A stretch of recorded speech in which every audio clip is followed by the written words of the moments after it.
2026년 1월 뉴스에서는 연일 수출 역대 최고 반도체 슈퍼사이클이라는 헤드라인이 쏟아집니다. 그런데 이상합니다. 여러분의 지갑은 어떻습니까? 두툼해지셨나요? 동네 단골 식당에는 임대 문의 종이가 붙었고 친구는 구조조정 걱정에 밤잠을 설칩니다. 수출이 잘 되면 내 삶도 나아질 거라던 그 오랜 믿음 혹시 배신당한 건 아닐까요? 국가는 부자가 되는데 국민은 가난해지는 기이한 현상. 우리는 지금 통계의 착시 속에 살고 있습니다. 반도체 호황 뒤에 숨겨진 한국 경제의 진짜 시한폭탄은 무엇일까요? AI가 가져온 생산성 혁명이 왜 내 월급은 올려주지 않는 걸까요? 지금부터 그 불편한 진실을 하나씩 파헤쳐 보겠습니다. 이 영상을 끝까지 보시면 2026년 생존을 위한 경제 해법이 보일 겁니다. 자, 먼저 우리 주변을 한번 둘러보죠. 점심시간 회사 근처 식당가입니다. 예전 같으면 줄을 서서 먹던 국밥집이 텅 비어 있습니다. 10,000원 한 장으로 밥 먹기도 힘든 세상이 됐으니까요. 사장님은 인건비를 줄이려고 키오스크를 들여놨지만 정작 손님이 없어 기계만 덩그러니 켜져 있습니다. 실제로 2025년 말 기준 자영업자 폐업률은 역대 최고치를 경신했습니다. 코로나 때보다 더 심각하다는 말이 나옵니다. 한국은행 통계를 보면 민간 소비 증가율은 1%대 초반에 머물며 사실상 성장이 멈춘 상태입니다. 그런데 같은 시각 뉴스에서는 전혀 다른 세상 이야기를 합니다. 삼성전자와 SK하이닉스의 HBM 반도체 수출이 사상 최대를 기록했다. 무역 수지가 대폭 흑자라고 떠들썩합니다. 이 괴리감 도대체 왜 생기는 걸까요? 바로 경제의 이중 구조가 극단화되었기 때문입니다. 과거에는 수출 대기업이 돈을 벌면 하청업체에 일감을 주고 직원들에게 보너스를 주면서 돈이 아래로 흘러내렸습니다. 이걸 낙수효과라고 하죠. 하지만 2026년 현재 이 낙수효과의 파이프는 완전히 끊어졌습니다. 반도체 산업을 봅시다. 2024년부터 시작된 AI 붐으로 HBM 수요가 폭발했습니다. 문제는 이 산업이 고용 없는 성장의 대표주자라는 겁니다. 공장은 자동화되었고 필요한 건 소수의 AI 엔지니어 뿐입니다.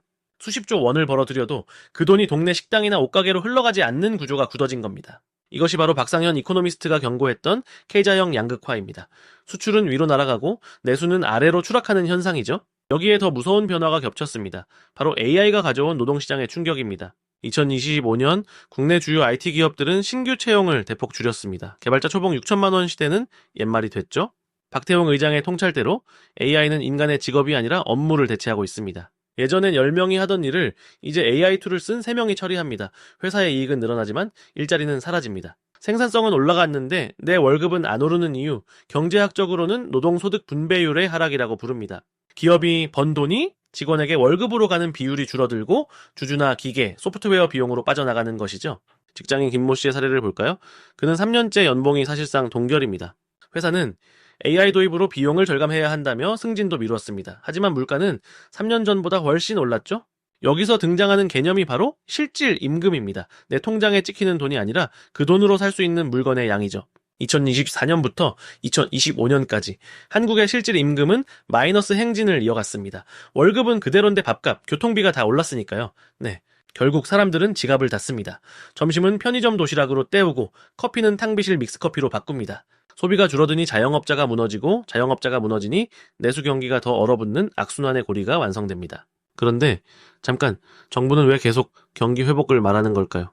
이것은 GDP 통계의 함정입니다. GDP는 국가 전체의 생산 총합일 뿐 그 돈이 누구 주머니에 있는지는 말해주지 않습니다. 삼성전자 하나가 수십조 원을 벌면 자영업자 100만 명이 힘들어도 전체 GDP 수치는 플러스로 나옵니다. 그래서 우리는 GDP보다 GDI, 즉 국내 총소득을 봐야 합니다. 실제 국민들의 주머니 사정을 보여주는 지표죠. 네, 최근 몇 년간 교역 조건이 악화되면서 실질 GDI 증가율은 경제 성장률을 밑돌고 있습니다. 겉만 화려하고 속은 빈 강정인 셈입니다.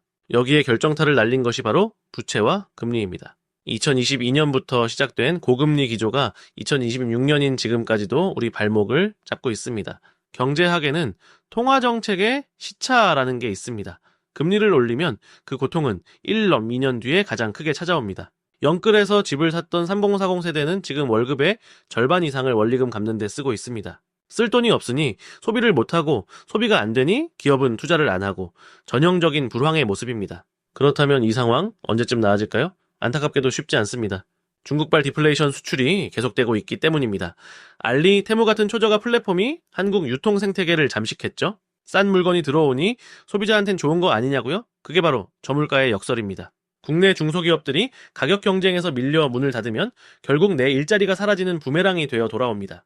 정리해보겠습니다. 2026년 한국 경제는 완벽한 디커플링 상태입니다.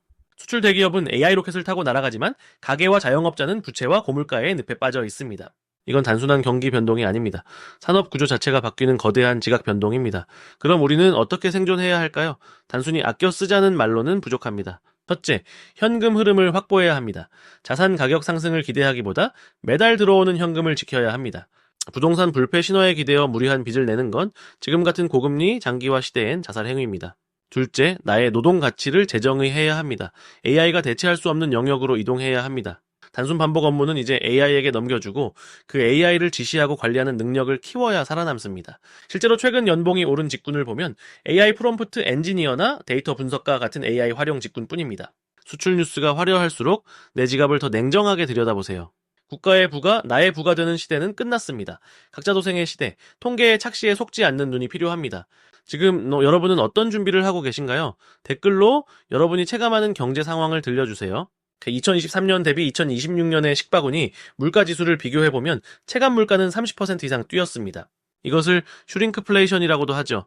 가격은 그대로인데 양이 줄어드는 현상, 우리도 모르게 당하고 있습니다. 마트에서 일주일 행사를 찾아 헤매는 우리의 모습, 이게 바로 수출 대박 뉴스의 뒷모습입니다. 정부는 상저하고를 외치지만 서민 경제는 하저하저, 즉 계속 바닥을 기고 있을 뿐입니다. 건설사들의 부도 위기, PF 대출 연체율 급증은 아직 현재 진행형입니다. 금융권의 불안은 언제 터질지 모르는 뇌관이죠. 금융이 불안하면 은행은 대출 문턱을 높입니다. 그러면 급전이 필요한 자영업자는 4차의 시장으로 내몰립니다. 이 모든 것이 연결되어 있습니다. 반도체가 잘 팔린다고 해서 내 대출 이자가 줄어들지는 않는다는 냉혹한 현실. 우리는 이제 낙수 효과라는 환상에서 깨어나야 합니다. 대기업의 성과가 나의 성과가 아니라는 것을 인정하고 나만의 생존 전략을 짜야 할 때입니다.